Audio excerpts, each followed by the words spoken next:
The next economic time bomb is right here, and here, and peppered across the entire United States. The suburban office park. This was one of those industries that millennials really tried to kill, like diamonds and fabric softener, when we fled the suburbs in favor of cities. But even with significant help from the COVID-19 pandemic, we couldn't quite get the job done. Suburban office parks are still hanging on, largely because over half of existing leases were signed before 2020. But once those leases are up, it could be an economic disaster. Not for the companies that leave the office parks behind, but for the retirement funds and pension funds that invest in commercial property, or for the many communities and towns that rely on a steady stream of property tax revenue from these offices, like your hometown, and my hometown, and the hometown of Morning Brew correspondent James. He grew up in northern New Jersey, which I learned is basically one gigantic office park, so we'll be hearing a lot more about New Jersey from him later on. Hello, Bell Labs? Yep, that's us. Anyway, the point is that we should all maybe, potentially, root for the humble office park's survival.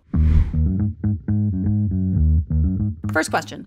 If these decaying time bombs could go off and devastate local budgets and the wider economy, why did the United States embrace them so wholeheartedly in the first place? Two main reasons: World War II and Thomas Jefferson. At least according to the seminal text on this subject, Pastoral Capitalism by Louise Mozingo. Jefferson famously cherished America's sprawling countryside as the ticket to its future success. I think our governments will remain virtuous for many centuries, as long as they are chiefly agricultural, and this will be as long as there shall be vacant lands in any part of America, Jefferson wrote to James Madison in 1787. When they get piled upon one another in large cities as in Europe, they will become corrupt as in Europe. Professor Mozingo draws a direct line between this ethos and the contemporary suburban office park. Phase 1 was this: the corporate campus. Generally speaking, corporate campuses were these sprawling estates that were meant to bring together a company's entire workforce for the first time. Previously, they were spread across different locations, usually in cities. Research and development over here, manufacturing over there, admin over there, you get it. The flashiest of these corporate campuses featured grassy hills and fields, trees, and duck-filled ponds. Their purpose was twofold. First, to provide an idyllic workplace for the modern worker, and second, to convince hesitant suburbanites that the encroachment of businesses upon their suburban havens was not to be feared, but embraced. So these corporate campuses started popping up as early as 1942 with Bell Labs in Murray Hill, New Jersey, of course. More followed in the 1950s and 60s. General Foods in White Plains, New York, Research Triangle Park in North Carolina, Deere & Company in Moline, Illinois, and Bell Labs again in Holmdel, New Jersey. All right, this is the Bell Labs Holmdel complex. Come on, let's go.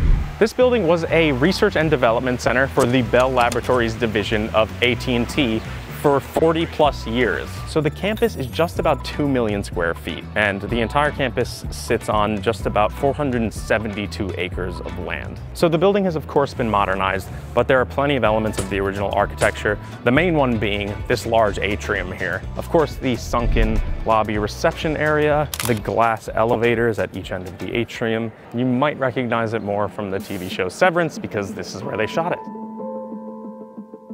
So while these campuses obviously weren't filled with individual farmers running their individual little farms, they were certainly closer to the bucolic Jeffersonian ideal than crowded downtown cities. The second reason for this dramatic shift of American businesses from city centers to suburbia was World War II.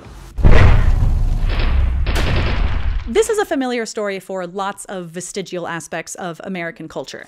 Hundreds of thousands of veterans return from overseas, move to the suburbs to settle down, get married, and start popping out baby boomers. Businessweek wrote in the 1950s that businesses wanted to follow these brainy youngsters where they wanted to go. And where they wanted to be was the suburbs. Enter the office park.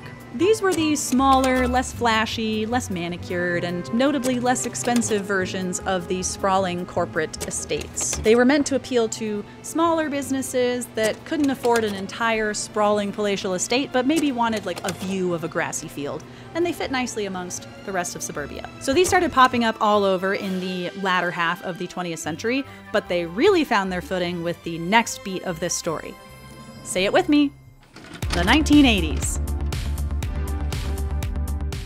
In 1979, even with all the hoopla surrounding the suburbs, 74% of office space was still found in central cities. But by 1999, that figure had dropped to 58%. Basically, developers all over the United States went absolutely bananas building so many office parks. The square footage of suburban office space increased by 279% between 79 and 89, absolutely wiping the floor with the paltry 90% increase in central cities. In New Jersey alone, whose state flag might as well be a suburban office park, developers built in the ballpark of 90 to 100 million square feet of office space in the 1980s alone, accounting for 80% of the state's total office square footage, even up through 2014.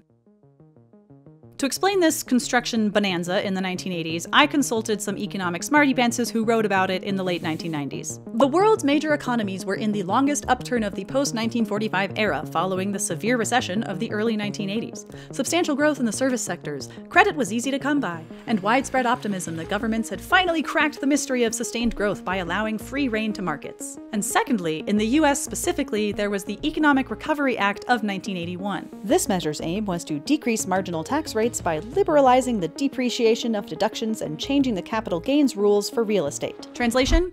Developers could suddenly save big on their tax bills by writing off a lot more of their property's total value up front. Translation for the translation?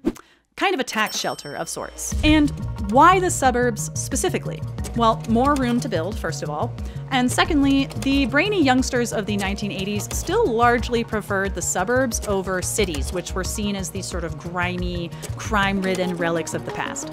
Cities weren't having their finest moment. If you really want to deep dive into the economic reasons behind this building boom in the 1980s, peep our description box below for all of our sources. But that's the best I can do for this video, so we're going to move on. So office parks like these popped up all over the outer rings of American cities and towns. They were certainly a far cry from the sprawling, duck pond-filled estates of an earlier era, but they served their purpose well enough. And all these employees gathering in central locations allowed for other businesses to pop up around them, like retail stores, restaurants, gyms, etc. And they all provided a nice, steady stream of tax revenue for the towns and communities where they existed. But here's the problem. After the 1980s and 90s, a new crop of brainy youngsters grew up, started working, and started exerting their working preferences onto the economy. Millennials. Their preferences didn't include suburbia at all, let alone suburban office parks. As vociferously as their forebears embraced suburbia, millennials rejected it, opting instead for revitalized urban centers.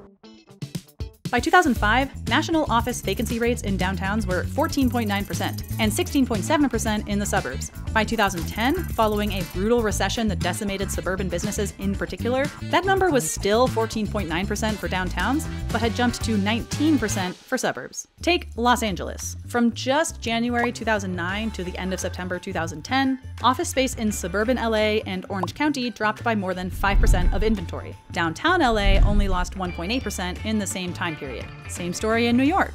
Manhattan gained 1.8 million square feet of office space, while the surrounding suburbs collectively lost 1.4 million. This hemorrhaging of office inhabitants was driven by tons of huge companies abandoning suburban locales for nearby cities. United Airlines, McDonald's, Kraft, Heinz, and more left the Chicago suburbs for the city itself. Energy companies near Houston and Denver fled the suburbs for downtown. The Swiss banking giant UBS returned to Manhattan in 2011 after 15 years in Stamford, Connecticut, and on and on and on. Then, of course, there was the COVID-19 pandemic, which ground office work to a halt all across the country. Obviously, this hit both cities and suburbs alike, as office workers instead huddled in their houses and apartments for months, if not years on end. But while this was a sudden blow for urban markets, it was really just an acceleration of what was already happening in the suburbs. By the way, shout out to this New York Times profile about how suburban office parks are like ready for a comeback, published in November 2019. They couldn't have known. So this is the predicament of today. People generally don't want to have to go back to offices, and if they do, they certainly don't want them to be boring, lifeless places like you might see in an episode of The Office or the movie Office Space. Some building owners and companies are trying their best to retrofit their offices to appeal to a younger crowd, like Bell Labs in Holmdel, New Jersey, which has a whole new look and name. But the vast majority of these office parks don't have the money to really do that. But if they don't attract new leases, again, it could spell economic disaster. Local budgets will come up short as property tax revenue dwindles, and those retirement funds and pension funds that I mentioned that rely on commercial real estate will take hits. And all those other businesses that pop up around office parks to serve the employees within, well, they're gonna suffer because their customer base is not there anymore. Take what's happening in Eagan, a 64,000 person suburb of St. Paul and Minneapolis, Minnesota. In just the first half of 2023, two major employers, Blue Cross Blue Shield and Thomson Reuters, abandoned a collective dozens of acres of office space in Eagan. In 2022, just those two businesses provided $3 million of Eagan's total $42 million budget. Now, maybe that doesn't sound like a lot, but it could translate into a whole host of problems, like not being able to hire enough teachers, or not being able to fix that pothole out front of your house, or any of the other myriad things that local governments do that we don't notice until they're not doing them anymore. And now compound the problems that Eagan might face by the hundreds and thousands of other towns and suburbs across the United States, and you can see how it could quickly spiral out of control. Because remember, we're still several years away from really seeing the impact of this, because over half of existing leases were signed before the pandemic. A third of those are due to expire by the end of 2026. And total vacancy is already creeping upwards, from 9.5% pre-pandemic to 13.2% today, and to a projected 17% by the end of 2026. Was it perhaps a bit short-sighted to build so many office parks in the 1980s when buildings themselves are a lot more permanent and immovable than the desired working preferences of subsequent generations of brainy youngsters? Perhaps. Yes, but the problem is here, so we have to deal with it. Whether cities or suburbs will see the worst of this remains to be seen, especially because, these revitalization projects could do a lot, and because millennials are growing up and looking at the suburbs and thinking they might want to move out there, provided we can afford homes, which is another video entirely. But if none of us actually want to work in these office spaces, then companies will not lease them, and we're back to the same problem. So, I wasn't being facetious or particularly hyperbolic when I called these ticking economic time bombs. Maybe seeing one another around the proverbial water cooler in the office again won't be such a bad thing. For some of you. Not for me. I clearly am no longer fit to exist in a polite adult society. This is what my life has come to.